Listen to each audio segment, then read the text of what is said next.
I was a second-year college student when this happened, living off campus with 2 roommates in a rundown 3-bedroom house. Rent was cheap, the neighbors were quiet, and the campus was only a 15-minute walk away. My roommates were party types, loud, social, constantly out, but I was the quiet one. I worked late shifts at a coffee shop just off campus and usually came home around 1 or 2 a.m., exhausted and ready to collapse into bed. That night was no different. I remember stepping into the house, locking the door behind me, and feeling how unusually still everything was. The lights were off, no music, no TV blaring in the living room like usual. Both of them must have crashed early. I grabbed a granola bar from the kitchen, padded down the hallway in my sneakers, and opened the door to my room. I didn't bother turning on the overhead light, just clicked on the little lamp beside my bed that gave off a warm, soft glow. That's when I felt it. You know that sensation when you suddenly become aware that you're not alone? Like a shift in pressure, a static in the air? My room was cold, colder than usual, and my breath caught in my throat for a second. I brushed it off. Maybe I was just tired. I sat down at the edge of my bed and started unlacing my shoes. As I leaned forward, I heard it. A soft, almost imperceptible shuffle beneath me. Not the creak of the bed, but the sound of fabric dragging across wood. I froze, halfway through undoing my left shoelace. I waited, barely breathing. Then, nothing. Slowly, I looked over to the mirror on my closet door. It was angled just enough that I could see beneath my bed without having to move. And that's when I saw the hand. It was pale, with long fingers, clinging to the wood floor under my bed frame. Perfectly still. Just waiting. Before I could scream, I heard a whisper from directly beneath me. "Don't scream." I jumped up so fast I hit my knee on the desk and stumbled into the hallway, screaming for my roommates. They came flying out of their rooms thinking I'd hurt myself, but the second I pointed at my bedroom, they went dead silent. One of them grabbed a baseball bat and slowly opened my door. There was no one there. We searched the entire house top to bottom, every closet, under every bed, even outside in the yard. Nothing. But the window in my room was cracked open just enough to slip a hand through, even though I never left it open. And on the windowsill was a smudge of red. Not fresh blood, but dried, flaked, brownish. That was enough for us. We called the cops. They never found anything. No forced entry, no fingerprints. They said it was probably a prank. But a week later, I found a note slipped under my door. A torn piece of notebook paper with messy handwriting. It said, "You shouldn't have turned on the light." I moved out 2 weeks later. In the spring of 2020, I rented a small house in upstate New York to ride out the pandemic alone. It was cozy, nestled in the woods, with a long graveled driveway and only one neighbor about a quarter-mile down. I'd been living in the city for years, so the isolation was refreshing at first. Peaceful, quiet. I worked remotely, cooked every meal, and relied entirely on deliveries for everything else. Groceries, gear, you name it. I became used to seeing packages left on my porch almost daily. One morning, I woke up to find a box on my doorstep. Nothing unusual, until I picked it up. It was unsealed. No shipping label, no brand tape, just a plain cardboard box with my first name handwritten in thick black marker across the top. That alone was weird enough. I'd never seen anything delivered without my last name or an address attached.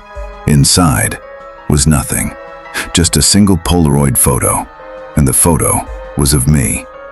It showed me standing at my living room window, backlit by the lamp. The terrifying part? I was wearing the exact clothes I had on in that moment. I backed away from the door and scanned the tree line. No movement, no sound. I called the non-emergency police line, but they told me unless there was a direct threat, they couldn't do much. Maybe it was a prank, maybe a delivery mistake, but I knew what I saw. I felt eyes on me. The next night, just after midnight, another box appeared. I hadn't heard anything. No car, no footsteps on gravel, nothing. This one was sealed with plain tape. Inside was a small thumb drive. I plugged it into an old disconnected laptop, just in case. There was one video file. No title, no timestamp. It opened to a screen recording. My screen. Reddit, YouTube, online banking. It showed me browsing, typing, clicking. The recording went on for several minutes, then cut to webcam footage of me, asleep. Taken from outside my window, the final few seconds of the video were in total darkness, just faint breathing and static. I disconnected everything and smashed the drive with a hammer. I stayed up that night with a bat and a kitchen knife beside me. Every creak of the floor made me jump. I kept all the lights on until sunrise. The next day, I packed my things, left the keys in the mailbox, and drove 4 hours to stay with my brother. To this day, I have no idea who watched me or how long they'd been doing it. But I deleted every Reddit post I'd ever made under that username, and I never ordered another package again. During the summer of 2019, I worked as a seasonal park ranger in rural Oregon. Most of my time was spent clearing trails, checking permits, and making sure campers followed fire safety rules. I'd always loved the outdoors and didn't scare easy, but there was one trail, Devil's Loop, that the other rangers warned me about. They said it gave them bad vibes and that hikers reported strange sounds or feelings of being watched. I thought it was superstition. Until the third week of June, I was doing a solo check of backcountry trails and noticed an unregistered tent about a mile off the official path. It was well hidden beneath a thick cluster of pine trees. It looked new, but there were no campfire remains, no cooking gear. Just a tent, a sleeping bag, a flashlight, and a notebook. The notebook was what made me uneasy. The first several pages were just time logs, lists of hours, minutes, random sequences like 2:47 don't move and 4:10 close your eyes. Toward the back, the entries got messier, paranoid, frantic. The forest is watching. I hear it breathing. It called my name in my own voice. Don't look at its face, even if it's your own. I radioed the station. They said to leave the notebook in place and return at first light with backup. That night, I stayed in my truck, parked near the trailhead. Around 3:15 a.m., I heard movement outside. Slow, deliberate footsteps in the gravel. Then came a voice. My voice. "Aaron, come here. It's okay."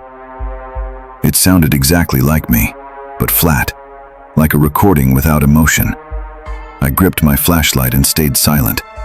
The voice moved around the truck, calling gently, just like I talked to nervous hikers. Then, it laughed. Not loud, not forced, just my laugh. But wrong. Broken. I stayed frozen until morning. When the sun finally rose, there were no footprints around the vehicle. Just claw marks in the dirt. A month later, someone posted on Our Oregon Hiking about hearing their own name whispered in Devil's Loop. I messaged them immediately. They never replied, and that account was deleted the next day. And those were 3 chilling Reddit horror stories, straight from real users who shared what they swore were true. A man under the bed, a package that should have never arrived, and a forest that knows your name. These weren't just posts, they were cries for help. Which story haunted you the most? Let us know in the comments. And if you've had a terrifying experience of your own, maybe it's time to share it. Like, share, and subscribe for more real horror stories that will keep you up at night. Until next time, stay alert, stay safe, and don't trust everything you read online.